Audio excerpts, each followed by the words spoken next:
언젠가부터 쓰레기 더미가 이제 쌓이기 시작한 거예요. 그리고 뭐 집게차도 오고 쓰레기차도 오고 그래서 이제 다 이동할 이제 실어서 나르는 거예요. 천막을 이렇게 딱 잡고 올리는데 추리닝 바지가 떨어지는데 안에 골반뼈가 보이는 거예요. 골반뼈가.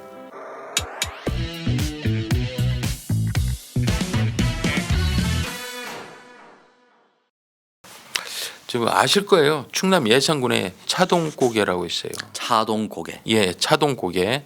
그 차동고개에 2차선 도로가 있어요. 근데 새로 4차선 도로가 뚫렸단 말이에요. 그러니까 2차선 도로가 구도로가 됐죠. 그 사용을 안 하니까 언젠가부터 쓰레기 더미가 이제 쌓이기 시작한 거예요. 그래서 이 나중에 이제 몇 년 지나니까 쓰레기 산더미 같이 쌓인 거예요. 그럼 뭐 지자체도 그렇고 마을 주민도 그렇고 보기 안 좋잖아요. 지나가면서 뭐 저기 뭐야 이렇게 되는 거 아니에요.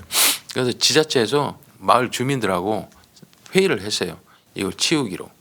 그래서 2019년 3월 8일 08시 40분에 다 모였어요. 그리고 뭐 집게차도 오고 쓰레기차도 오고 그래서 이제 다 이동할 이제 실어서 나르는 거예요. 실어서 나르는데 한 1시간 정도 지났나? 9시 한 40분 됐는데 천막을 이렇게 딱 잡고 올리는데 추리닝 바지가 떨어지는데 안에 골반뼈가 보이는 거예요. 골반뼈가. 사람 뼈 아니야? 그렇게 된 거예요. 야, 사람 뼈 맞아. 그래서 신고를 한 거예요. 오. 예. 그래서 충남 예산경찰서 형사 1팀이 다 현장에 나와요. 짐승뼈를 그냥 사람 뼈로 보는 거 아니야? 가서 보니까 남성 운동복인데 네. 그 안에 사람 뼈가 있는 거예요. 오, 이거 진짜네. 그래서 충남지방경찰청 과학수사팀에 그 전화를 했어요. 와야 될 것 같다고. 진짜 사람 뼈라고. 과수팀 3명이 왔어요. 일단은 3명이 와서 봤어요. 농약 비닐봉지가 머리에 씌어져 있는 거예요.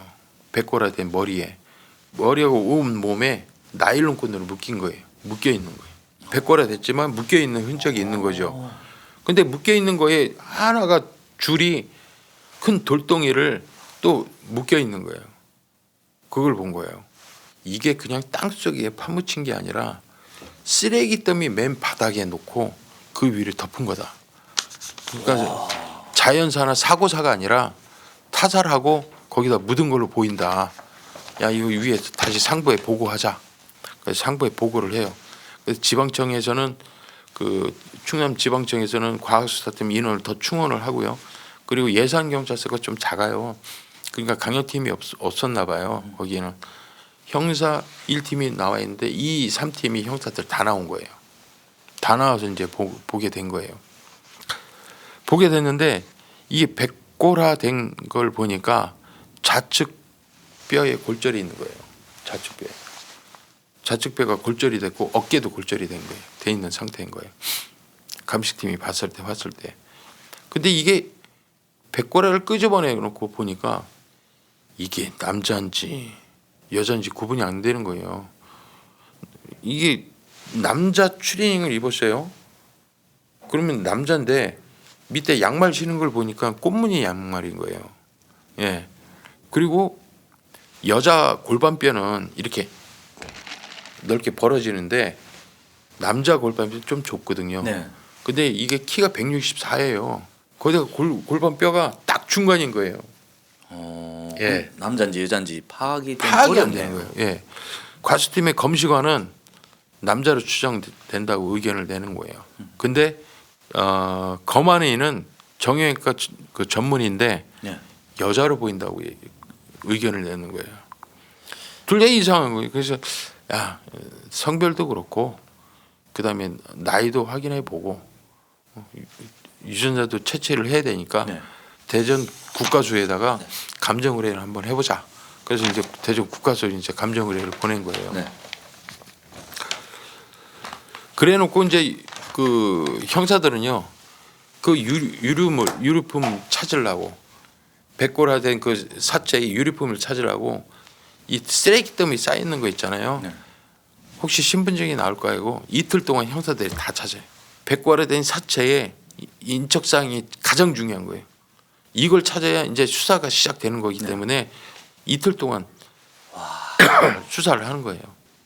신원 파악이 우선 이제 찾지를 못했어요.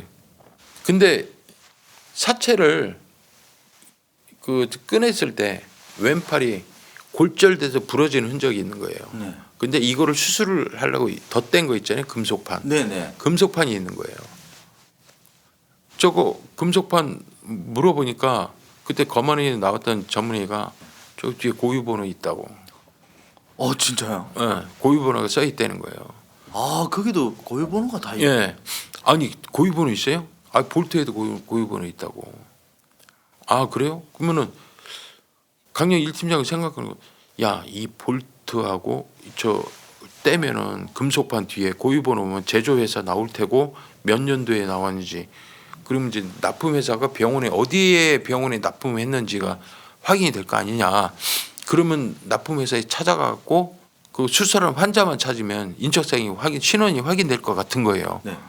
그거 이제 이 형사 1팀장이 거기에 꽂혔어요. 이제 네. 우리 형사들이 하나 꽂히잖아요. 그거 해결할 때까지 그것만 바라보는 게 있어요. 거기에 이제 볼트를, 아니 그 금속반의 볼트가 총 7개인데 하나는 비어 있고 하나가 있는데 볼트를 올려보니까 거기에도 각인되어 있는 그 번호가 볼트에도, 그걸 사진 찍어서 그 또 동네에 전문의한테 물어보니까 10년 전 거라는 거예요. 그게 10년 전 거. 이거를 볼트로 확인이 되냐 좀 어려울 것 같다고 그렇게 얘기를 해요.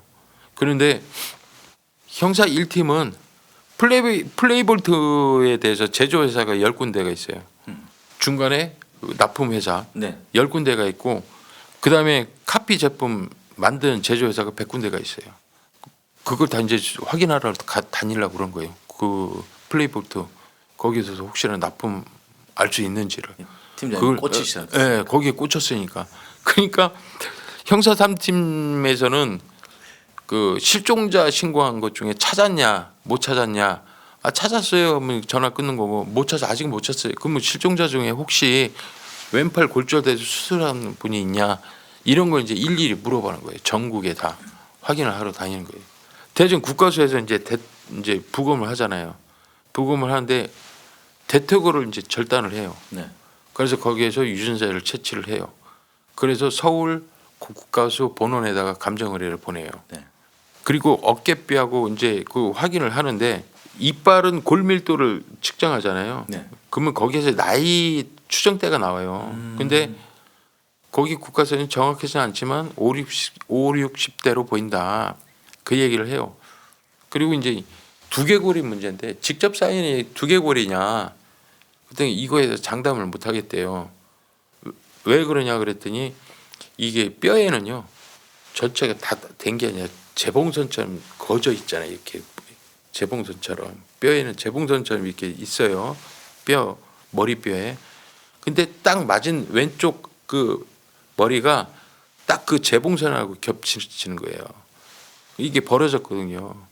이게 외력에 의해서 벌어진 건지 네. 아니면 이게 백골화되면서 자연적으로 벌어진지 그걸 모르겠다는 거예요. 아. 그리고 이 사람 발 뒤꿈치도 수술한 게 확인이 돼요. 아. 예, 발 뒤꿈치는 수술한 흔적이에요.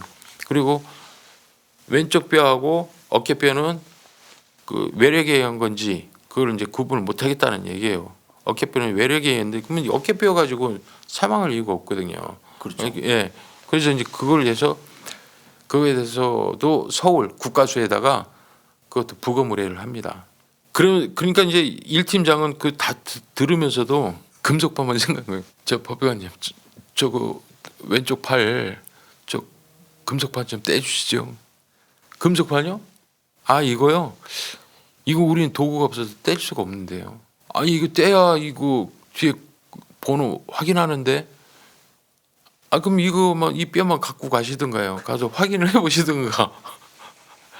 어차피 신원 확인할 때까지는 예 부금 다 끝나면은 네. 갔다 오면은 넣어놓잖아요. 네.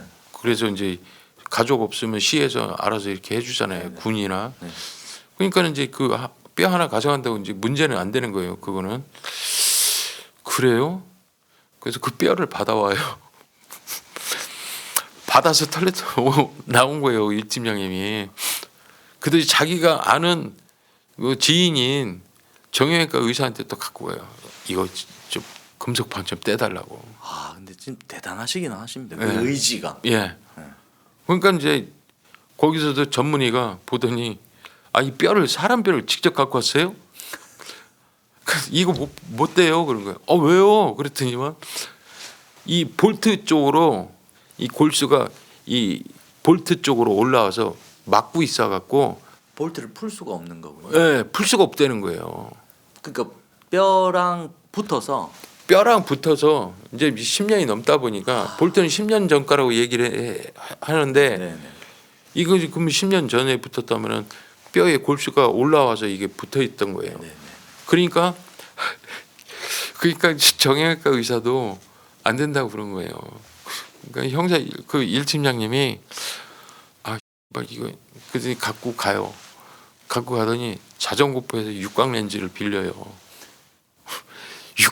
육각 렌즈를 빌려 갖고 사무실에서 송곳으로 인골 나온 걸 다 제끼고 육각 렌즈를 푸는 거예요.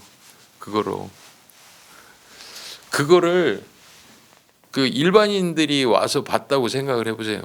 그 뭐예요? 사람 뼈에서 금속판 떼고 있어 그래봐요. 이게 아마 우리 직원도 팀장님 왜 여기서 왜 그런 짓을 해요? 막 이랬을 거예요 아마. 아예 꽂혔으니까 이분은 어떻게든 신호 확인해서 잡아야 된다는 생각밖에 안 하기 때문에 그거를 한 거예요. 네. 플레이트 볼트를 뗐어요. 결국엔 짜잔. 1년 번호가 없어요. 1년 번호가 없는 거예요. 와 얼마나 허탈해요. 에이씨 그랬을 거 아니에요. 그 양반은. 그래서 그 금속판을 만드는 제조업체하고 그다음에 납품업체 병원에다 납품하는 업체 그렇게 해서 확인한 걸 보니까 충남, 충북, 대전에서 3개 구역에 186개의 병원을 상대로 수사를 합니다. 186개의 의료기기 납품하는 거 수사를 하면서 병원마다 다니는 거예요. 그리고 의뢰를 하는 거예요. 왼팔에 수술한 거. 네. 10년 전부터 수술한 거 똑같은 위치에 수술한 거를 확인을 의뢰를 보내요. 그런 반면에 건강관리보험공단 있잖아요. 네. 심사평가원에다가도 압수수색 영장을 집행해요. 그냥 안 준다고 그래서 압수수색 영장 집행해서 왼팔 골절된 환자 네. 이름하고 전화번호를 확인을 해요. 그래서 거기에 대해서도 수사를 하는 거예요.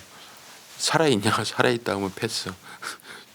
행방불명이다. 그러면 그거 이제 직접 가서 수사하려고 그걸 일일이 전화하면서 확인을 하는 겁니다. 형사 1팀장님이 그렇게 고생을 하셨는데 뜻밖의 곳에서 이제 연락이 와요. 사건 이제 발견한 14일 동안 그렇게 확인하고 계셨는데 네. 국가수에서 DNA 감정 결과가 나온 거예요. 자 유전자 대택을 해서 유전자가 본원으로 갔잖아요. 네.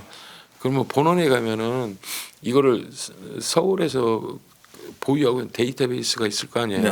거기다 비교를 해서 거의 없는 경우도 많아요. 근데 이 백골 사체의 이 주인공이 교도소에 수감을 하면서 채취를 한 거예요. DNA가. 네. 그거하고 일치가 된다고 나온 거예요. 근데 DNA로 나와서 인적사항이 밝혀졌다니까 거기에서 이제 지난 거 개고생한 거 신경 안 쓰는 거예요. 야 지금부터 수사고 시작하자. 그럼 답 나온다. 37살의 방은철이에요. 전과잖아요. 예, 전과자예요.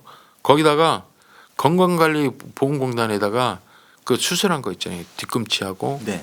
왼팔에 수술한 게 수술 요양급여 관계를 확인을 했어요. 그랬더니 팔은 안산, 발 뒤꿈치는 강원도의 병원에서 수술한 게 나온 거예요. 그래서 거기도 형사들이 가갖고 엑스레이를 확인했어요. 그랬더니 여기 금속판 박힌데 정확한 위치가 확인되는 거예요. 뒤꿈치도 마찬가지고. 네. 자 수술한 이유에 대해서 이제 또 확인을 해봤어요. 확인을 했는데 왼쪽 팔에 붙어 있는 금속판은 산업재해로 인해서 수술한 거예요. 그러니까 안산 산업공단에서 얘가 일한 게 확인이 되는데 거기서 일하다가 부러졌나 봐요. 그래서 그 산업체에서 수사를 한 게 확인이 돼요. 근데 강원도는 방은철이가 정신과 병원에 강제 입원해 있었나 봐요. 그래서 탈출하려고 창문을 뛰어내리다 뒤꿈치가 골절이 된 거예요. 소재 수사를 했어요. 2014년 10월 13일자에 등록된 주소지가 충남 아산의 어느 아파트 108동으로 나온 거예요. 어린 시절에 강원도 횡성에서 살다가 충남 아산으로 이제 등록된 게 그렇게 된 거고 네. 20대 때는 안산 산업단지에서 생활을 했고 그거예요. 방은철의 카드 사용 액수를 한번 확인해 봤어요. 카드 사용 액수를 보니까 방은철이는 2014년 10월 13일부로 충남 아산 어느 아파트 108동으로 등재가 됐고 네. 그다음에 2014년 똑같은 10월 20일자 은행에 가서 현금을 찾은 이후에 사용한 게 없어요. 그러니까 형사들은 2014년 10월 20일자 이후에 이때 사망을 하고 이후로는 생활 반응이 없으니까 이때 죽은 걸로 판단이 되는 거예요. 네. 그때로. 그러니까 5년 전에 카드 사용 액수에는 2014년 10월 20일 날 쓴 게 그게 마지막인 거예요. 아산이지만 충남 예산하고는 좀 거리는 네. 가까워요. 네. 근데 어떤 방은철로 봤을 때는 예산에는 어떤 연고가 없어요. 연고가 없는 거예요. 근데 방은철에 대해서 2009년 황정선하고 이혼한 기록이 나온 거예요. 이혼한 기록이. 황정선 이혼한 전처의 황정선이 집이 충남 예산이에요. 용의자의 냄새가 풀풀 나죠. 예? 피의자의 냄새가 풀풀 나잖아요. 야 이거 씨발 냄새 나네. 얘들 아냐? 슬슬 이쪽으로 이제 치우치는 거예요. 그래서 인적사항이 중요한 거예요. 백골은 인적사항이 드러나자면 이렇게 수사가 안 되는 거예요. 네네네. 예. 자, 방은철이 카드 사용 내역서를 보니까 6월 초중경부터 10월 중순까지 카드 사용한 게 예산하고 아산에서 쓴 거예요. 네. 그러면 얘가 예산도 넘어오고 아산도 왔다는 거예요. 그러면 이혼한 이후에도 방은철이는 이혼한 전처인 황정선을 계속 만났다고 추정이 되는 네네. 거예요. 특히 황정선의 어머니 이예자 씨 집이 그 발견된 차동 고개에서 1km 거리에 있어요. 집이. 굉장히 가깝네요. 예. 1km에 그 재혼한 남편하고 사는 농가주택이 거기에요. 그러니까 이게 어느 정도 퍼즐이 맞춰가는 거야. 아, 얘네들이 죽였구나. 전처가. 이런 생각이 드는 거예요. 그래서 이제 방은철의 주소지를 찾아갔어요. 등재된 주소지. 그 아산 아파트 108동. 네. 갔는데 108동이 없어요. 108동 자체가 없어요. 그 단지에. 107동 말고는 108동이 없어요. 오, 그럼 어떻게 왜 이렇게 되지? 그랬는데 보니까 잘못 기재를 한 것 같아요. 왜냐하면은 103동 아니야? 103동을 108동으로 잘못한 거 아니야? 그래서 103동의 그 호수를 보니까 거기는 황병문이라고 그 방은철의 처남이죠. 네. 손아래 처남이 거기에 그 같이 사는 걸 등재가 돼 있는 게 걔 주소지로. 그러니까 방은철이가 황병문이 그러니까 전처의 동생 집에 등재가 돼 있는 게 확인이 된 거예요. 그러면 얘는 이혼을 하고도 황정선을 계속 만났다는 게 인정이 되는 거 아니에요. 그렇죠. 처가랑 계속 관계 맺음이 있었다는 얘기죠. 그렇죠. 네. 그렇게 판단을 하는 거예요. 네. 그래서 이제 형사 1팀장은 모친이나 뭐 이거 다 그 가족 새아빠, 네. 엄마 이혜자, 황정선, 네. 그다음에 황병문 그리고 거기 큰 아들이 있어요. 네. 오빠가 하나 있어요. 황정선한테. 이 5명에 대해서는 그 우리가 수사 착수하면은 조회를 해봐요. 근데 이 예자 씨는 1년 전에 억울하게 땅 뺏겼다고 하면서 고소를 당해갖고 피의자 신분을 조사받은 게 있는 거예요. 예. 뭐 순탄한 집은 아니네. 이쪽도 그렇게 생각을 한 거죠. 우리 현장 주변에 있는 사람들한테 탐문 수사를 했어요. 네. 전 주소도 나오고 막 그러잖아요. 네. 그래서 탐문 수사를 한 거예요. 이혜자 씨에 대해서. 근데 탐문 수사한 결과 이혜자 씨는 3남매가 있어요. 네. 큰아들, 둘째가 황정선, 황정선. 셋째가 황병만. 네.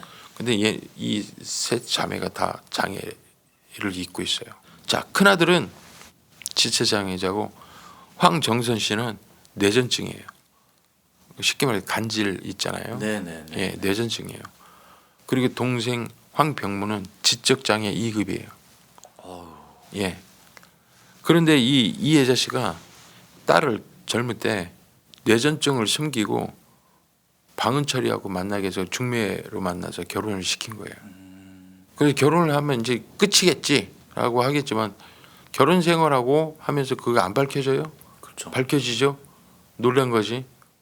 그래서 방은철이 이혼을 합니다. 그래서 이 결혼 생활 2년 만에 이혼을 해요. 그때 방은철도 어렸을 때 아니에요. 그렇죠. 37인데 그럼 그때는 20대 초반인데. 네, 네, 네. 예. 그런데 황정선도 같은 37이거든요. 동갑이에요. 근데 이제 둘이 이혼을 하고 둘 사이에 난 딸은 이혜자 씨가 키웁니다. 근데 이혼한 조건으로 니네 부모님이 그 과수원 땅 나한테 넘기고 위자료로 넘겨라. 그래서 넘겼다는 소문도 들어요. 이게 평탄치는 않다라는 생각을 하는 거죠. 돈에 대한 집착도 있는 거고 그런 부분도 보이는 거고요. 이 사망한 사실에 대해서 이제 가족한테 이제 통보를 해야 되잖아요. 네. 근데 그 방은철의 부모는 이미 사망을 했어요. 그리고 형제들은 이복 형제들이에요. 배다른 형제들이죠. 그러면은 거기다가 왕래도 없어요. 왕래가 없으니까 5년 동안 백과라 돼도 그냥 실종 신고가 하나도 없었던 거죠. 네. 그러면 이제 그쪽 가족은 아니고 유일한 가족은 누구예요? 처가 쪽이죠. 황정선하고 둘 사이에 난 그 딸.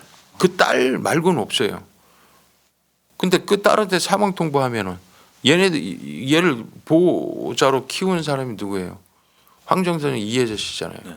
그럼 얘네들이 범행했다고 충분히 의심이 되는데 네. 여기다가 얘기할 수 있는 부분이 어떻게 되겠냐고요. 사망했다고 얘기하면 끝이죠. 네. 이걸 고민을 해요. 벌써 5년 전도 넘었고 어떤 증거도 없고 네. 증거라고는 예산하고 아산하고 왔다 갔다 하면서 카드 사용한 거 말고는 없단 말이에요. 네. 자, 그러면은 이 5명을 부르자. 5명을 불러서 각자 따로 다른 사무실에서 각자 조사를 하자. 그러면 이 경찰명에는요 메신저가 있어요. 그때 상황마다 그 메신저 그 카톡 마냥 딱 올라와요. 우리는 이게 발견됐는데 이 진술합니다. 이런 식으로 같은 공범 피해자면 이렇게 이제 주고받는 게 있어요. 그게 딱 떠올라요. 아, 요즘 시설 좋아졌어요. 그래서 이렇게 치다 그렇게 하기로 하자. 네, 네, 네. 라고 얘기를 한 거예요. 이제 형사 팀장들이 좋다. 그러면은 이혜자 집으로 가자. 방은철 씨 아시죠? 그런 거예요. 그러니까는 이혜자가 우리 사이인데 이렇게 얘기하는 거예요. 그럼 이제 방은철이가 사망했다라고 얘기를 했어요. 네. 그랬더니 그 사람이 죽었어요. 깜짝 놀라는 것도 아니고 마치 죽은 걸 미리 알고 있는 거 마냥 이 사람들이구나 느낌이 네, 네. 이 사람들이 맞구나라는 걸 느낌을 가져요. 그 다음에 이 5명을 임의동행을 해요. 임의동행을 해갖고 이분만 생각하면 자꾸 웃으면 형사 1팀장님은 그 엄마를 조사를 해요. 엄마 이예자 씨. 그리고 형사 2팀장님이 황정선 씨를 조사를 하고 나머지 3명을 다른 형사들이 조사를 하게 된 거예요. 그래서 이제 수사 진행을 했어요. 이예자 씨는 시종일관 우리 딸이 이혼을 하고 걔를 한 번도 안 봤다고 그런 거예요. 한 번도 본 적 없어요. 그러니까 정선이하고 그 이혼한 다음에 걔를 왜 봐요? 한 번도 본 적이 없어요. 그런 거예요. 황정선 씨도 이혜자하고 말을 맞춘 것 같아요. 자, 차동고개에서 불과 1km밖에 안 되는 데 산다면 마을 주민들이 다 있다가 거기 발견됐어요. 그 소문이 안 나갔어요? 맞습니다. 소문이 났지. 네. 그러니까 발견됐다. 야, 어떻게 되냐? 우리 입 다물자. 미리 얘 말이 맞춰진 거예요. 고민할 필요도 없었어요. 네. 예, 근데 5명은 분리해서 조사받은 신의 한 수라고 보여져요. 이번 그때 이 황병문이한테 딱 얘기를 하니까 매형 많이 만났다고. 어디서 만나요? 뭐 아산에서도 보고 예산에서 봤다고.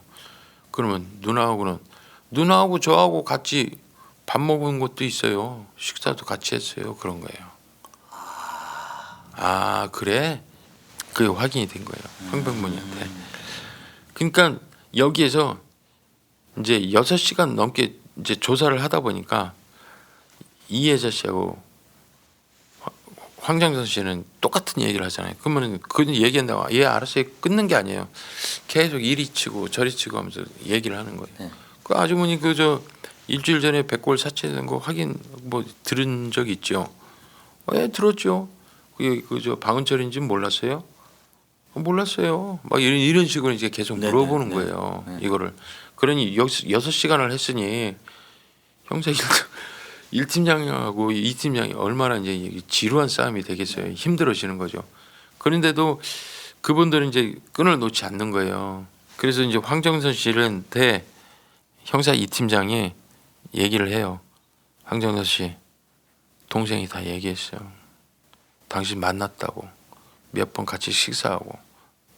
근데 왜 황정선 씨 거짓말을 해? 어? 당신 지금 방은철이가 죽은 거 알고 있잖아. 그런 거예요. 치고 들어갔네. 예. 그러니까는 황정선이가 눈동자가 예? 초점 보시면 흔들리면서 손이 떠는 걸 보는 거예요. 손이 떠는 걸 보더니 이제 조사하는 팀장한테 딱 눈치서 준 거예요. 당신이 죽인 거야? 바로 치고 들어가. 당신이 죽인 거야?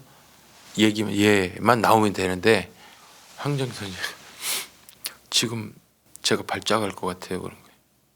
내일 진술하면 안 될까요? 야 여기서 좀만 더 밀면 확인이 되는데 내일 한다고 그렇다고 안 돼요. 지금 빨리 얘기하세요. 근데 액 하고 쓰러지면 네네네네. 죽은 건 사실까지는 얘기하는데 죽였냐는 사실에 대해서는 지금 답을 안 하고 있다. 이게 이제 형사 1팀장한테 들어온 거예요. 네. 몇시간 전에. 그러니까 형사 1팀장은 이혜자 씨 엄마를 조사했잖아요. 네. 엄마는 아 그만 좀 하고 보내줘요. 막 이제 생지를 하니까 그러면은 이혜자 씨 중단하고 바로 머리를 씁니다. 그래서 황병문안을 조사를 해요. 형사 1팀장이 바로. 그래서 황병문안 2차 조사 들어가는 거예요. 황병문한테. 그래서 황병문이한테 누나가 얘기했어. 방은철이 죽은 거 누나가 얘기했어. 그 얘기만 해주세요. 네. 너는 사실대로 얘기를 해야 돼. 그랬더니 누나가 부탁을 해갖고 매형을 죽였어요. 그러는 거예요. 됐다. 자 하자. 그렇게 된 거예요. 자, 그제 황병문이가 얘기하는 건 그거예요. 누나가 정신적으로 뭐 너무 힘들게 한다는 거예요. 이혼한 네 매형이 찾아와서 정신적으로 너무 힘들게 한다. 동생한테 죽여달라고 몇 번을 얘기를 했대요. 그러니까 이게 끌려다니면서 밥을 또 같이 먹은 건지 경제적인 도움을 주니까 억지로 만나면서 그렇게 괴롭힘을 당한 건지 그건 모르는 거예요. 네. 그러니까 근데 이제 매형을 자꾸 죽여달라고 하니까 황병문이가 그럼 알았다고 그래놓고 범인을 모의를 한 거예요. 미리 준비한 수면제를 황병문이가 황정선한테 누나한테 줬어요. 그 누나는 갖고 있는데 방은철이가 2014년 10월 20일 날 오기로 했어요. 네. 근데 이제 저녁에 왔어요. 오니까 라면 끓여준다고 해서 라면을 끓이면서 거기다 수면제를 탄 거예요. 그래갖고 먹이게 했어요. 먹으면서 반주로 소주도 준 거예요. 그래서 소주하고 이게 신나게 먹었죠. 방은철은. 네. 먹고 나니까 이제 인사불성이 된 거예요. 완전히 술에 취해 있고 뭐 이렇게 되니까 그걸 데리고 나갑니다. 그래서 황병문이가 운전을 하고 뒷자리로 방은철을 태우고 그 옆으로 황정선 씨가 같이 타요. 나가면서 미리 농약을 탄 음료수를 이렇게 준 거예요. 방은철한테 이거 술 깨라고 술 깨 하면서 준 거예요. 그러니까 뒤에서 이게 딱 한 모금 하려고 딱 이거 맛이 이상해 안 먹어. 버릴 거예요. 안 먹어. 그런 거예요. 그러니까 1차 살해 시도가 했는데 실패를 한 거예요. 그래서 다시 이제 어머니 집으로 가요. 충남 예산 쪽으로. 얘는 이제 길을 잘 모르니 저 지적 장애인이라도 운전을 하나 봐요. 그래서 이제 어머니 집 앞에까지 와서 다시 음료수를 줬어요. 농약 탄 거를. 근데 또 먹다가 아 이거 맛이 이상하다니까 안 먹는 거예요. 야 이거 실패야. 그렇게 되니까 아산으로 다시 넘어와요. 데리고 아산 넘어와갖고 저수지 인근에 녹록길에다가 세워요. 그리고 내려 방은철을 차량 바깥으로 끄집어내요. 네. 그래갖고 뒤 트렁크에서 평소 가지고 다니던 알루미늄 그 왜 야구 방망이 있잖아요. 네. 그걸 꺼내요. 그랬더니 누나 누가 오는지 망을 봐. 그래놓고 방은철이 머리를 이제 그대로 가격한 거예요. 그다음에 전신을 사정없이 가격했대요. 그러니까는 맞아서 이 찢어지고 골에서 이제 피가 나면서 많은 피가 나니까 거기에 있던 그 농약 봉지, 비닐 봉지를 머리에다 씌운 거예요. 그게. 그다음에 그 주변에 그 비닐하우스에서 농사에 쓰는 끈 있잖아요. 네네. 그걸 갖다가 몸을 다 묶었어요. 발하고 다 묶었어요. 그다음에 거기다 돌덩이를 묶은 거예요. 이제 저수지에 집어 던지려고. 저수지에 집어 던지려고 다 준비를 했어. 근데 누나 이 가장자리에다 버리면 밀려나와서 사체 확인될 수도 있잖아. 그럼 배 타고 중간을 가야 되는데 배가 어디 있어? 야 이거 묻으면 안 되겠다. 아 여기다 버리면 저수지에서 수상시키려고 했는데 누군가 나중에 보일 것 같다. 안 되겠다. 지금 어디다 해야지? 돈이 돌아다니다가 평상시 엄마 집에 가다가 2차선에 쓰레기에 산더미 같이 쌓인 걸 본 거예요. 거기다 묻자. 그런 거예요. 그래서 둘이 가고 산더미처럼 쌓였으면 가운데를 봐. 그래서 가운데에서 땅 파지 않고 맨 바닥에 방은철 놓고 묶여 있는 그 돌덩이도 그대로 놓고 거기에 버려져 있는 천막을 그 위에다 얹어 놓고 그다음에 버려진 변기통 있잖아요. 네. 변기통을 또 그 위에다 올려놓고 그다음에 쓰레기를 가득 모아놓은 거예요. 그렇게 해서 5년 동안 있다가 방은철은 백골이 돼서 쓰레기 때문에 누워 있었던 거예요. 그게 그렇게 된 거예요. 그런데 그래서 황병문을 그렇게 진술했지만 그래도 긴급 체포를 합니다. 그리고 다음날 한다고 그랬잖아요. 네. 황정서 씨를 불러서 동생이 다 얘기했다. 어디고 다 얘기했다. 그러니까 이제 사실대로 본인도 인정을 해요. 그래서 그 다음에 황정서 씨도 그 다음날 긴급 체포를 합니다.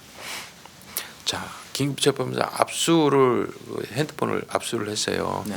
압수를 해서 이제 포렌식을 해서 나왔는데 포렌식 결과가 황병문 같은 경우는 백골 시신이 썩는 기간, 과학 수사, 부검 잘 아시는 분 이런 식으로 검색한 게 나오는 거예요.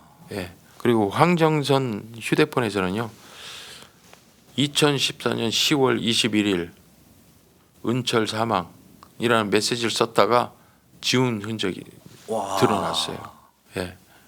그 다음에 실종조회, 유실물 신고 절차, 최근 군산의 시신 확인 이런 검색을 한 게 나온 거예요. 그러니까 둘 다 죽인 거에 대해서 나온 거예요. 범행 동기는요.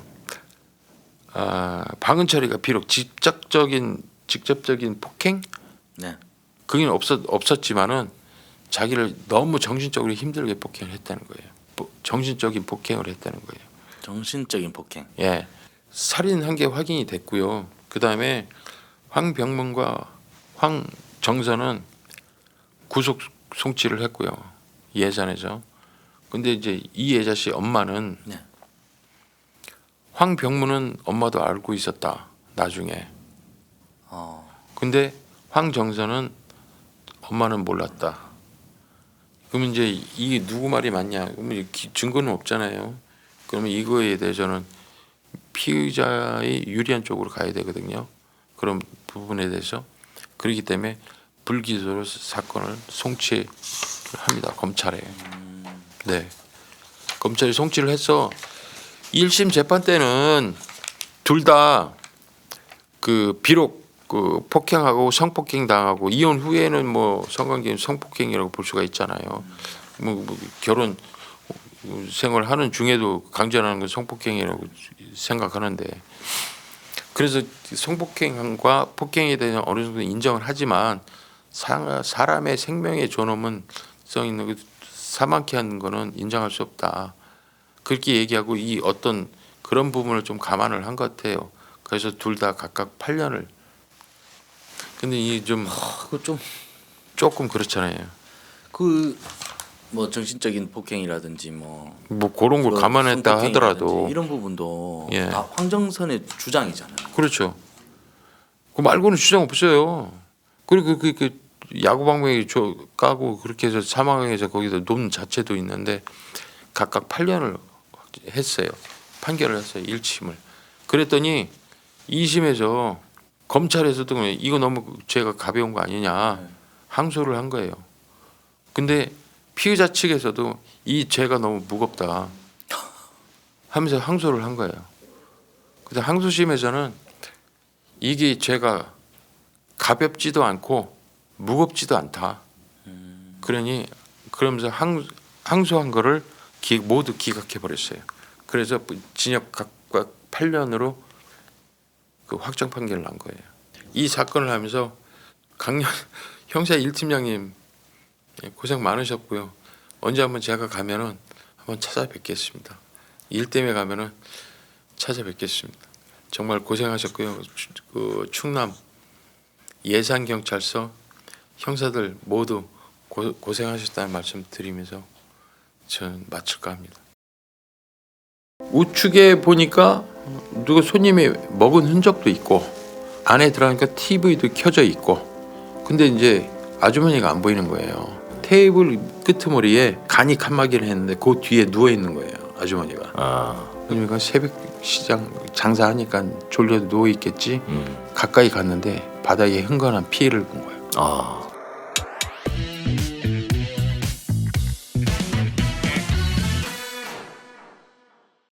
이번 사건은 어떤 사건일까요? 이번 사건은 청주시 그 해장국집에서 일어난 살인 사건인데요.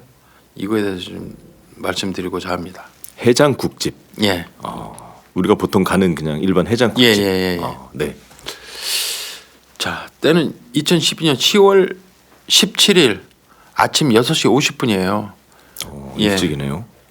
24집 해장국집인데 여기를 자주 가던 저 김 씨는 일행 2명하고 3명이 해장국을 먹으러 갔어요. 아침 일찍.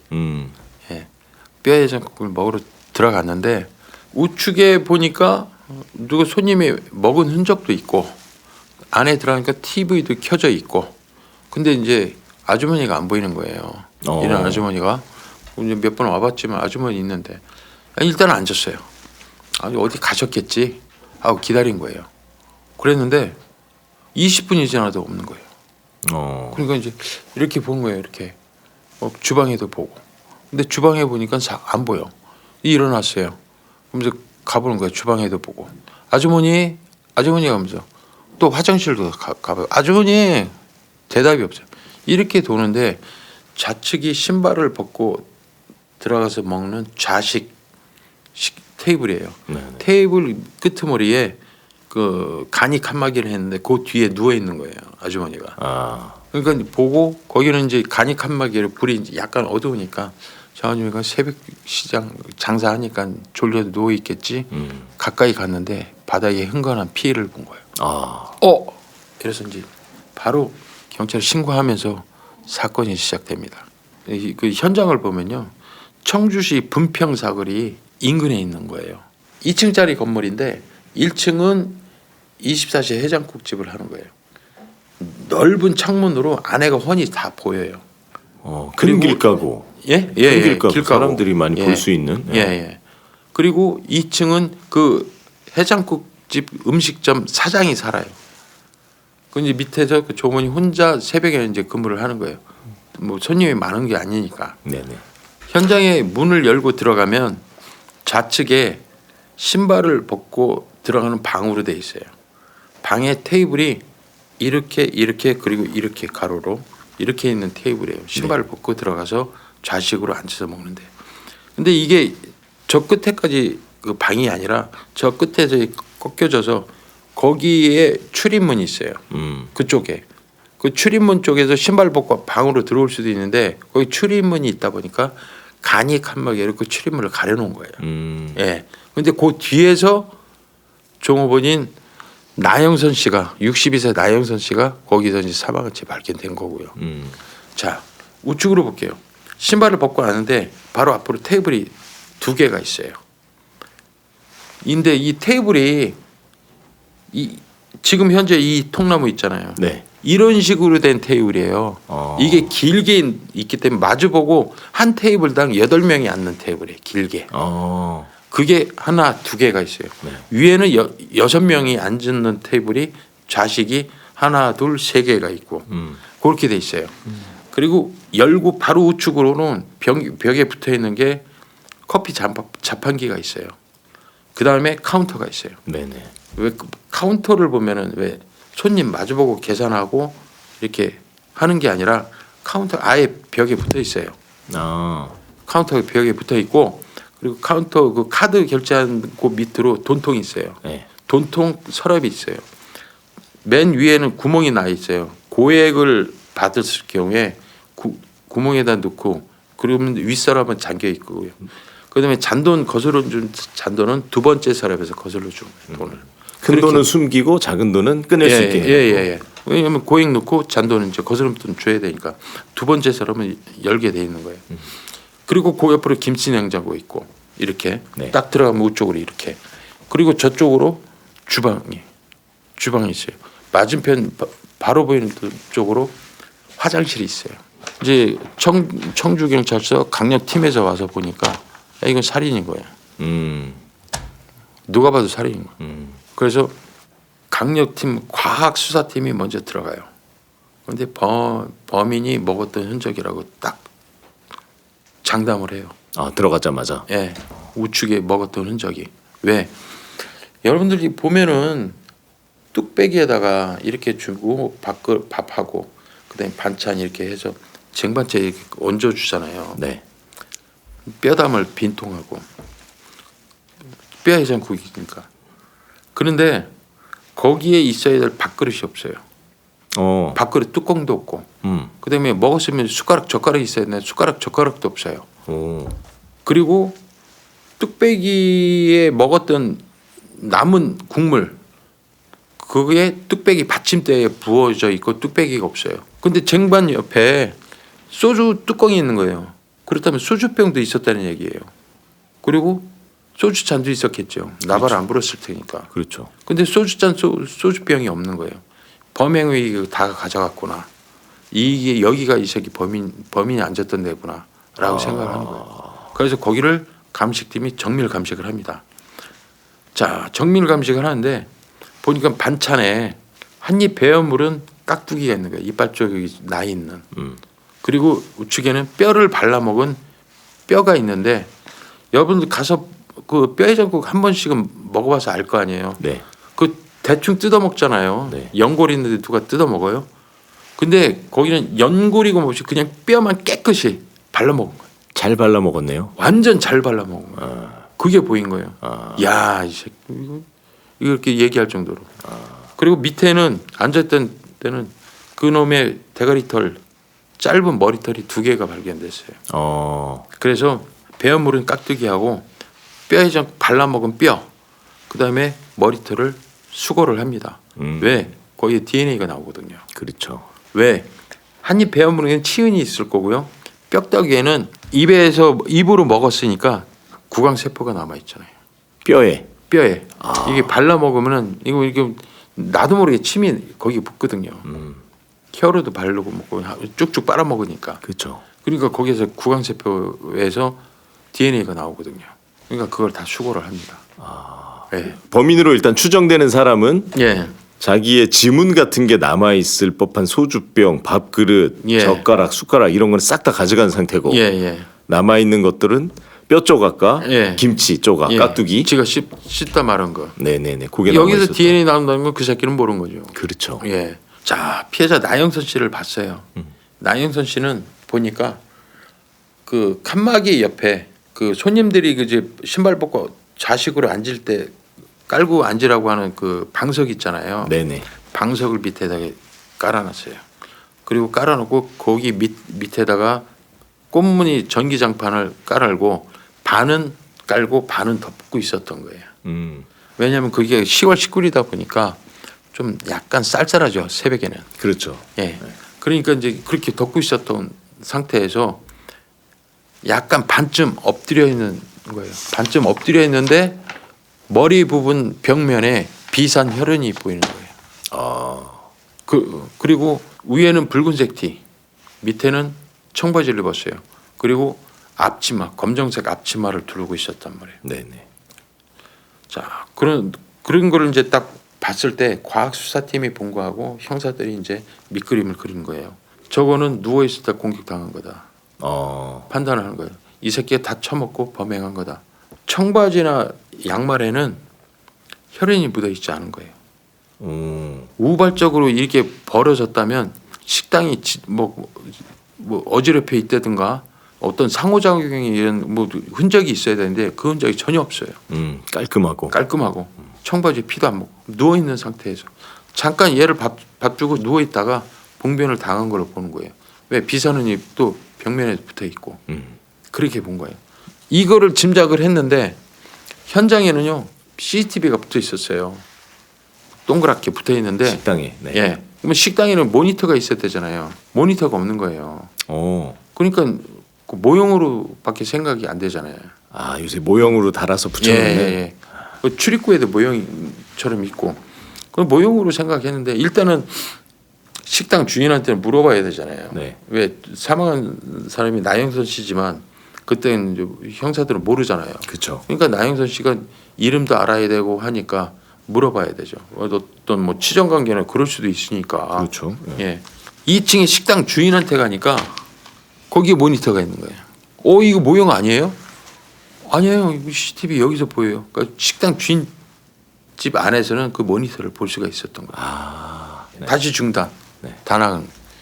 과학수사팀이 다시 하는 거예요. 왜?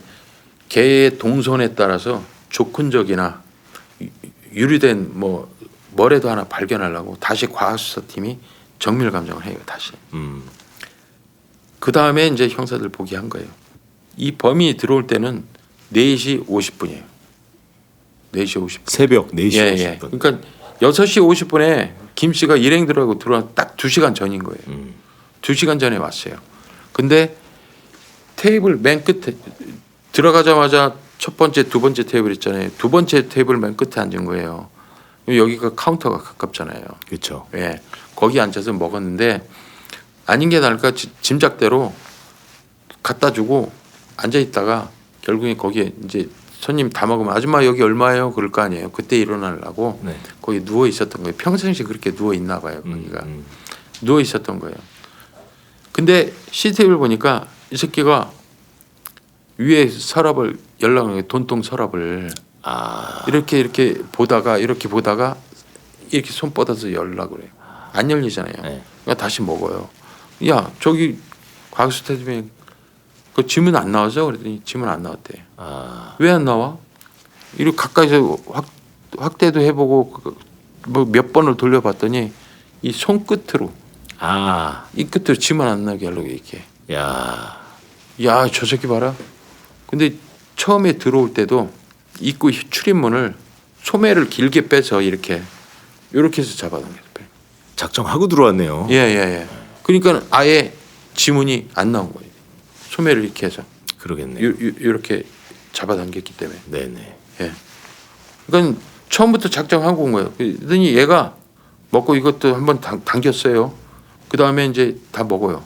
먹은 다음에 쫙 일어나더니 뒷주머니에서 장갑을 꺼내요. 그래서 장갑을 껴요. 그러더니 누워 있는 그 나영선 씨 쪽으로 가는 거예요. 그 피해자한테 쓱 가요. 그러면서 품속에서 칼을 꺼내요. 그러더니 바로 갔는데 이 CCTV 천장 있잖아요. 네. 근데 간이 칸막이가 있잖아요. 그렇죠. 그것 때문에 직접적으로 찌르는 건 안 보인 거예요. 근데 보니까 우측에 창상이 2번이 있는 거예요. 찔린 창상. 그렇게 하고 이 새끼는 유유히 자기 처먹은 거 비닐에 싸고 그다음에 안 열리니까 2번째 사람 열었더니 돈이 있거든. 그거 싹 가지고 도망간 거예요. 야, 그러면 그 흐름을 알고 있었던 사람이 아닌가 싶은 생각도 있네요, 지금. 거길 몇 번 찾아갔던 그쵸. 거야. 새벽에는 종업원이 예. 누워서 잔다. 예. 그리고 새벽에는 또 혼자 일하는 아주머니들이 있잖아요. 그렇죠. 제가 저 전에도 얘기했지만 혼자 일하는 데 곳이 많잖아요. 그렇죠. 그런 거 범행 대상으로 삼은 것 같기도 하고요. 예. 그분은 종업원분은 누워 있다가 그냥 당하신 거예요. 갑자기 당한 거죠. 갑자기 그냥. 예. 네. 바로 그냥 한 거예요. 그러니까는 위에서는 간이 한 바퀴 위로는 얘 머리만 보이는 거예요. 이렇게 왔다 갔다 이렇게. 그렇죠. 예. 직접 찔린 건 안 보이고. 네. 그렇게 하고 이제 도주를 한 건데 이 CCTV에 그 새끼가 잘 나온 모습을 캡처를 했어요. 그래서 전단지를 만들었어요. 전단지를 일대에다가 탐문하면서 다 얘기하고 붙이기도 하고 또 플랜카드 붙였어요. 제보자 네네. 기다린다고 전화번호하고 다 해서 플랜카드도 붙였어요. 음. 그 다음 날 10월 18일 날 다음 날 공중파에 이제 띄우자 공개 수배를 하자. 네네. 그래서 공개 수배 CCTV 나온 걸 그대로 공개 수배를 했어요. 근데 이게 화질이 너무 안 좋아요. CCTV가 예. 거기다 이 모자를 쿵 눌러 쓰고 있었으니 네. 안 좋을 수밖에 없죠. 그래도 친한 놈은 저거 누군데라고 나올 수도 있잖아요. 그렇죠, 그렇죠. 단골 손님에 확인할 수 있는 거고. 그러니까 공개 수배를 하려고 공중파에 띄웠어요. 그래서 청주에 뭐 살인 사건 해갖고 이렇게 띄웠단 말이에요. 네네. 예. 그렇게 해놓으니까 청주시의 같은 업종인 뼈해장국집 정씨분이 제보가 온 거예요. 예. 그래서 거기를 갔어요. 그랬더니 자기네 가게도 저 사람이 한 3-4번 온 것 같다는 거예요. 그럼 뭐 특이한 거 있었어요? 자기가 이 장사를 20년을 했는데 뼈를 그렇게 발라먹는 사람 처음 봤대. 현장에서 뼈 발라먹은 거 똑같이 뼈 발라먹은 거 저렇게 잘 발라먹는 사람 처음 봤다는 거예요. 살점 하나 없이 발라먹더라는 거죠. 똑같은 거예요. 그 뼈해장국 가서 뭐 이렇게 보면 발라먹기 어렵잖아요. 안에 붙은 것들은 그것까지 다 싹싹. 싹싹 발라먹어. 야, 그래서 잊혀지지가 않는다는 거예요.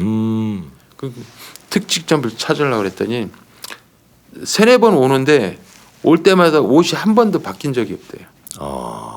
같은 옷을 입고 온다는 거예요. 같은 옷을. 그리고 자전거를 타고 온다는 거예요. 그럼 나이는 어떻게 돼요? 그랬더니 나이가 한 40에서 46이요 이런 거예요. 40에서 46살 보는 거예요. 정확한 나이는 모르는데 그 정도 돼요. 모자를 써갖고 잘 몰라요. 그럼 마지막이 언제예요? 아니 마지막 날은 와갖고 외상을 달라고 그러더래요. 네. 그래서 외상 그러면 장부 좀 볼 수 있냐 그랬더니 장부에 자전거 9,000원 써놓은 거예요. 자전거 타고 오는 사람, 자전거 타고 오는 사람 네. 9,000원. 네. 이름이라도 혹시 알까 했더니 자전거 9,000원 써놓은 거예요. 근데 이름은 못 알았지만 범행 연령대가 40에서 46이구나 그 정도. 그 다음에 이 새끼가 항상 입는 옷만 입고 다니는구나. 그거는 이제 확인이 된 거 아니에요. 그럼 형사들은 범행 후에도 분명히 그 옷을 입지 않을까 가능성도 있잖아요. 그럴 수 있죠. 예. 그래서 그 정 씨가 제보한 쪽으로 자전거포, 인력사무소, 용역사무실, 이발소, 미용실, 그다음에 PC방을 다 돌아다닌 거예요. 혹시 이런 본 적이 있냐, 본 적이 있냐고 다 보여주는 거예요. 그렇게 판문 수사를 이어가고 있었어요. 네. 근데 CCTV가 화질이 안 좋다고 그랬잖아요. 네. 그래서 식당에 있는 그 CCTV를 국가에서 의뢰를 했어요. 선명하게 좀 할 수 있겠느냐. 그래서 화질이 왜 줌으로 당기면 모자이크로 깨지잖아요. 깨지죠. 예. 그거를 또 깨트리고 또 선명하게 하는 그런 기술이 있으니까 그 당겼는데도 선명하긴 해요. 이제 처음에 공개 수배할 때나 CCTV하고는 보다는 선명하긴 한데 얼굴을 확인하기는 힘들어요. 네네. 근데 특이점은 뭐냐면 점포 앞에 자크가 있다는 거. 점포 앞에 자크가 있고 목 바로 뒤편에 거기에도 상표가 하얗게 붙어 있다는 거. 그리고 그 바로 밑으로 등 뒤 맨 끝에 점퍼 맨 밑에도 하얀 상표가 붙어 있다는 거. 그게 특징이 확인이 돼요. 자, 자전거 타는 새끼가 저걸 입었다. 범인으로 보고 확인할 수 있는 부분이잖아요. 그 CCTV를 다 형사들한테 공유를 하는 거예요. 이제 CCTV를 갖고 다니면서 이렇게 보는 거죠. 허건 날 봐요. 이제 형사들은 그걸 계속 보는 거죠. 지나다닐 때도 보고. 그렇죠. 계속 뭐. 예. 근데 이제 DNA가 나온 거예요. DNA가 그 뼈에 있던 예. 깍두기하고 예, 뭐. 모발하고 네. DNA가 한 놈의 DNA로 나온 거예요. 그러니까 이 DNA로 할 수 있는 건 구강체질 뭘 해야 뭐 비교 분석을 하는데 네. 그 동안에 보유하고 있는 DNA는 나오지가 않아요. 보유하고 있는 데이터가 있잖아요. 국가수에서 가지고 있는. 예. 거기에 해보니까 DNA가 일치하는 게 하나도 없는 거예요. 그러니까 이제 강력 팀장 고민을 하다가 성씨 감정을 다시 의뢰를 해요. 그 성씨 감정이 그 DNA의 북에 의한 고유 패턴이 있어요. 성씨. 예, 성씨 고유 패턴이 있어요. 그거 감정 의뢰를 하면은 김이박채 이렇게 흔한 성이 나오면 별로 의미는 없어요. 네. 저처럼 길가라든가 네. 저처럼 길씨 같은 거요. 이런 길시성이 가진 사람이 예를 청주시에 있어요. 그러면 얼마나 있겠어요? 많지 않죠. 많지 않죠. 네. 그럼 거기에서 아까 제보자 정 씨가 말씀하신 대로 40에서 46살 사이라면은 더 압축이 될 거 아니에요. 네. 그러면서 찾을 수가 있거든요. 희귀성씨기를 바라면서 성씨 감정을 의뢰를 한 거예요. 그랬더니 10월 25일 날 나왔어요. 네. H성을 가진 사람인 거예요. H성의 DNA가 나왔다. 예. 특이성인 거예요. 야, 잘 됐다. 그러면은 청주시의 일대에 H성을 가진 사람을 다 확인을 해요. 확인을 해서 범행 연령층 40에서 50까지 본 거예요. 연령층을 압축을 하니까 16명이 나온 거예요. 적게 나왔네요. 예.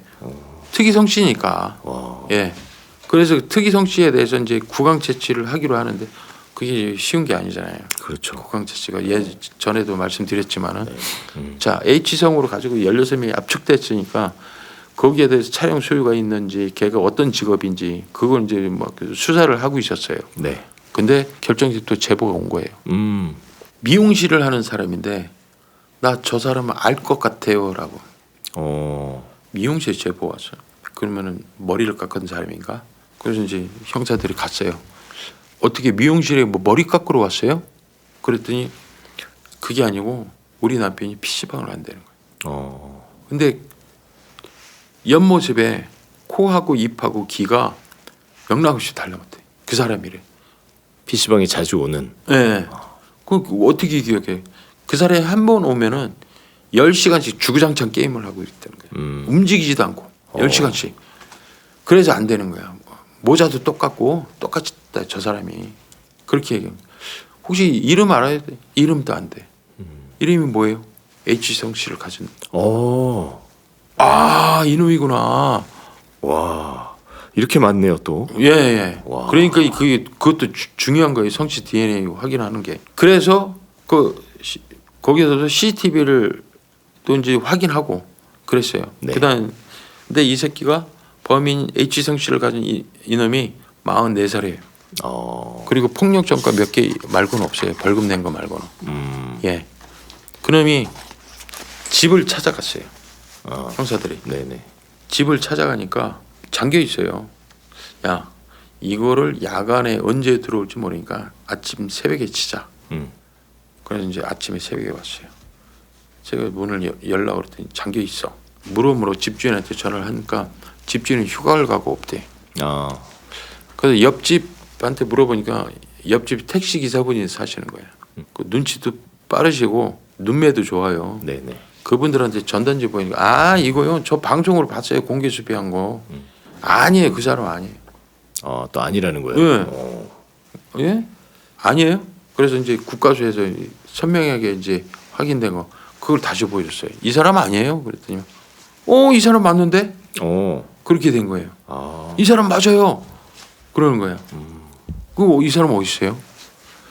여태까지 방구석에 처박혀 있다가 어제부터 주유소에 일한다고 일거리 잡았다고 주유소 간다고 갔는데요. 주유소가 어디입니까? 근데 이제 주유소를 알아냈어요. 네네. 그래서 이제 그 주유소를 가죠. 주유소를 갔는데 기름을 넣으면서 보는데 한번 봐도 종업원들이 아니야. 근데 왜 주유소 큰 데는 기름 주유소 있고 옆에 가스 충전 주유소도 같이 겸해서 하는 데 있잖아요. 막 세차장도 있고. 뭐. 네. 옆에 보니까 가스 충전기 비슷한 놈이 있는 거야. 아, 근데 여기서 달려가서 잡거나 가서 확인할 사안이 아닌 게 만약에 아닐 경우에 그걸 본 진범이 도망갈 수도 있잖아요. 그렇죠. 우리 형사들은 잡을 때만큼 신중하거든요. 왜 한 번 놓치면 진짜 그냥 후회하거든요. 그러니까 이제 다시 철수. 자 그러면은 야 형사들 중에 가스 충전하는 차 수배해봐. 가스 충전하는 차로 수배해서 다시 가스 충전으로 들어간 거예요. 충전 10,000원어치 넣으면서 이렇게 계속 잡으니까 그놈이 맞는 거예요. CCTV에 있는 그 인물. 예. 그 형사들은 얼마나 그걸 계속 받겠어요. 그렇죠, 그렇죠. 그러니까 이제 그놈이 맞는 거야. 그럼 이제 대기를 하는 거예요. 잡아야 될지 말아야 될지. 왜? 체포영장을 신청했거든요. 네네. 팀장이. 네네네. 체포영장을 신청했는데 이게 안 나오는 거야. 왜 그러냐면은 자 미용실 사장님이나 PC방 남편 진술이나 아니면 개인 택시 하시는 분이 진술이 있어야 돼요. 객관적인 자료가. 그렇죠. 근데 진술을 못 해주겠대. 보복이 두려워서. 아, 그래서 그 내용을 수사보고로 해서 수사보고를 달아도 경찰 수사보고만 말고는 없잖아요. 그렇죠. 참고인은 진술조서 한 게 있어야 되는데 그분들도 다 이해를 하죠. 보복 때문에 그런다는 거. 그러니까 이게 검찰에서도 우리가 영장 신청을 하면은 검찰에서 영장 청구를 해야 되거든요. 법원으로. 안 되는 거야. 검찰도 자신이 없는 거예요. 그렇죠, 그렇죠. 그러니까 팀장이 검사한테 전화를 한 거예요. 검사님 임원장이 이렇게 된 건데 왜 안 되냐? 그럼 좀 영장 청구 좀 해주세요. 그랬더니 검사가 팀장님 자신 있으세요? 저 같았으면요. 자신 있어요. 청구해 주시면 내가 책임질게요. 검사가 그래요. 자신 있으세요? 책임질 수 있어요? 그랬거든요. 네. 저 같으면 자신 있어요. 그래. 만약에 설령 그놈이 아니다 하더라도 우리가 불법 체포는 아니지만 또 데리고 오면서 가혹행위를 하겠어요. 물어보고 거기에 대해서 예를 들어서 징계를 먹는다면 먹죠. 일하다 잘못되는데요. 뭐 내가 나쁜 짓거리 하다 한 게 아니잖아요. 그렇죠. 예. 그렇기 때문에 그런 걸 본다면 나 자신 있게 예. 제가 책임질게요. 청구해 주십시오. 이럴 거예요. 근데 청주 경찰서 팀장님도 저와 같은 마음인 거예요. 아, 다행이네. 제가 책임지겠습니다. 영장 청구해 주십시오. 그래서 체포영장하고 알겠습니다. 하고 청구를 한 거예요. 그때에 주유소에 있는 형사들은 청구를 했는데 언제 나올지 모르잖아요. 네네. 대기는 하고 있는데. 예. 그래서 만약에 여기에서 저 새끼를 놓치면 또 놓쳐서 잠수 타버리면 안 되잖아요. 그렇죠. 그래서 그냥 그 자리에서 에이 긴급 체포하자. 아, 영장 없이. 예. 그래서 긴급 체포를 합니다. 아, 예. 긴급 체포를 해갖고 그 새끼 집으로 가요. 집으로 가서 이제 증거물을 찾아야 돼요. 네네. 그 잠바를 안 입었어요. 그래서 이제 CCTV에 본 잠바가 안 입었길래 집에 가갖고 이제 문을 딱 여는데 이 냄새가 너무 독해갖고 형들이 어우. 도저히 못 들어가 있는 거예요. 너무 독해서. 아이고. 그래서 이제 침호흡하고 들어간 거예요. 들어가서 보니까 가스 전기가 다 끊겼어요. 이 새끼는 10시간 동안 PC방에 게임할 돈은 있어도 가스 전기값 안 내는 거야. 그러니까 안에 있는 냉장고가 돌아가 있어요. 그 음식 냄새가 장난이 아닌 거죠. 다 썼고 그냥. 예, 네. 다 썼고. 그래서 열어보니까 뭐 음식 막 그래도 뭐 어떻게 해요. 형사들 장갑 끼고 다 뒤지는 거지. 그 더러운 거 다 찾으면서. 근데 이 CCTV 봤던 점퍼하고 비슷한 게 나온 거예요. 근데 이 소매에 기름때가 살짝 있는 거예요. 이게 기름때요 뭐요? 물로 살짝 씻으니까 혈흔 반응이 막 혈흔이. 그래서 그 점퍼 압수하고 그 새끼 구강 채취하고 다른 형사한테 긴급 감정 요청을 국가서로 보내요. 그리고 얘를 경찰서로 데려가느냐? 경찰서로 안 데려가는 거예요. 인근 파출소로 데려간 거예요. 왜? 비난 방송이 나왔잖아요. 네네네. 그러면 이제 경찰서에는 상주하는 기사들이 있을 거 아니에요. 그렇죠. 이 새끼 진범은 맞다고 생각하지만 만에 진범이 아닐 경우에는 또 이제 방송에서 경찰 또 헛다리 짚다. 또 이렇게 또 비난 방송 나올까봐 아, 또 사기 저하시키고. 예, 또 확실히 맞는지를 확인하고 네네. 데리고 가야 되겠다는 생각에 일단 파출소를 데리고 갑니다. 아, 충분히 예. 이해됩니다. 예. 예. 그래서 이제 파출소에서 너 맞지? 그랬어요. 그랬더니 아니라는 거예요. 잡아떼는구나. 예, 저 아니에요. 강력 팀장 제 스타일로 얘기하는 거예요. 지금 또 추궁구 때 자백했다. 내용은 그건데 네. 뭐 이제 담배를 주고 그랬다는데 그건 처음부터 담배 안 줘요. 살살 다니면 에이 저도 아니에요. 뭐 이렇게 나가요. 야, 너 구강채취 왜 했다고 생각해? 넌 새끼야 그 숟가락 젓가락 밥그릇 다 갖고 가면 지문이 안 나올 줄 알지? 어? 너 구강채취 너 우리가 왜 했어? 너 옷에 이거 피 아니야? 이 새끼가 이게 너 이거 숨긴다고 다 되는 거 아니야? 넌 벌써 네 거 DNA 다 뽑았어. 네가 H성을 갖고 있다는 것도 다 알고 있고. 근데 너 아니라고 그래? 너 아니라고 하면 너 재판 받을 때 판사한테도 자신 있게 아니라고 한번 해봐. 뭐가 너한테 이로운지를 잠깐 생각해봐 이 새끼야. 이따 야 담배 한 대 피워. 수습도 네가 해야 되는 거야. 응? 알아? 네. 담배 피고 자백을 하는 거예요.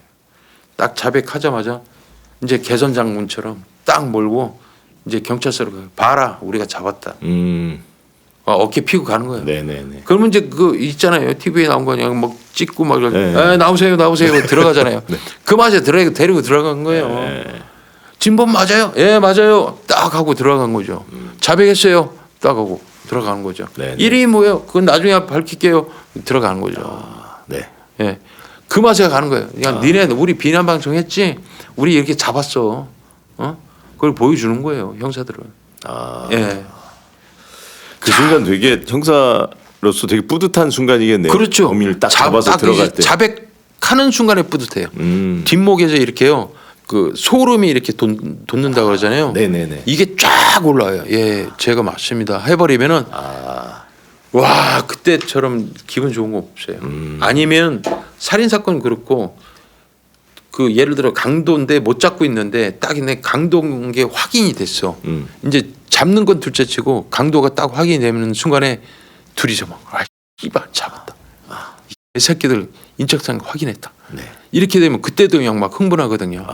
그런 그렇게 하고 수갑을 딱 채울 때 그것 때문에 형사를 옷을 못 벗는 거예요. 그냥 경찰 그냥 파출소 생활이나 다른 데를 못 가는 거예요. 수갑 채울 때 그 희열 그거는요. 네. 당신은 그러면서 미란다 원칙 고지하면서 뭐 긴급 체포합니다. 이게 네. 안 되는 거예요. 그 감정 때문에 형사라는 직업을 못 넣는 거예요. 다른 교통이나 뭐 이런 게 갈 수도 있는데 안 가는 거예요. 그것 때문에 마찬가지예요. 이게 딱 채우고 들어가는데 막 비난하던 기자들 물어보고 저 개인적으로 아는 기자들 물어봐도 전화 안 받아요. 그냥 니들도 궁금해봐라 씨발 그런 거죠. 네, 멋지십니다. 예. 사건은 전문은 그래요. 이 새끼한테 물어보니까 너무 생활고에 시달리다 보니까 죽을 생각을 했대요. 그래서 청주시에 가까운 댐에 올라가서 죽으려고 했대요. 새벽에. 죽으려고 딱 올라가서 하는데 그래. 씨발 이왕 죽을 거 내가 좋아하는 해장국에 소주 한 잔 먹고 그렇게 하고 죽자. 하고 갔다는 거예요. 네. 그 해장국 집을. 해서 먹고 있는데 그 피해자가 먹는 그 자기한테 도대체 얼마나 먹고 갈 거냐고 물어보더라는 거예요. 그래서 너무 기분 상해 갖고 순간적으로 죽였다는 거예요. 그게 믿어져요? 변명이죠. 네. 그 새끼는 CCTV가 있는지는 몰랐나 봐요. 자 처음부터 옷소매 이렇게 해갖고 그렇죠. 예? 이렇게 잡아당겼잖아요. 그렇죠. 처음부터 짐은 안 남기려고 했던 거예요. 그렇죠. 자 두 번째로 피해자가 잘 때 돈통 잡아당겼단 말이에요. 그리고 다 처먹고 어떻게 했어요? 뒤에서 딱 꺼내서 장갑 끼고 품에서 칼 빼서 처음부터 죽이려고 생각하고 간 거예요. 그렇죠. 예, 이 밥그릇 새끼가 다 만약 치우고. 막말로 그런 강도 살인할 생각을 안 하고 뭐 뭘 훔치려고 생각했다면 거기가 돈통이 두 번째 컬럼에서 잘 때 몰래 그거만 빼서 가도 충분한 사안이에요. 그렇죠. 그래서 자전거 타고 도망가면 어떻게 할 거예요? 네. 근데 죽였다는 거는 자기의 실체를 밝히지 않기 위해서 이게 죽인 걸로 보여지는 거예요. 이거를 항상 그러네요. 죽은 사람 말이 없고 지 변명에 늘어오는데 그렇죠. 그런데 이거는 CCTV가 안에 있잖아요. 네네. 강도살이라는 게 확실히 드러난 거죠. 예, 그렇죠. 예. 징역 22년 받았습니다. 22년. 예, 아, 예. 더 받아야 되는 거 아닌가요? 물론 더 받아야죠. 예. 솔직한 얘기로. 그쵸. 근데 22년 때렸어요. 이 새끼도 운이 좋은 거죠. 그걸로 해서. 청주 청남경찰서 강력팀 형사분들 정말 고생하셨습니다. 고생하셨다는 말씀 드립니다.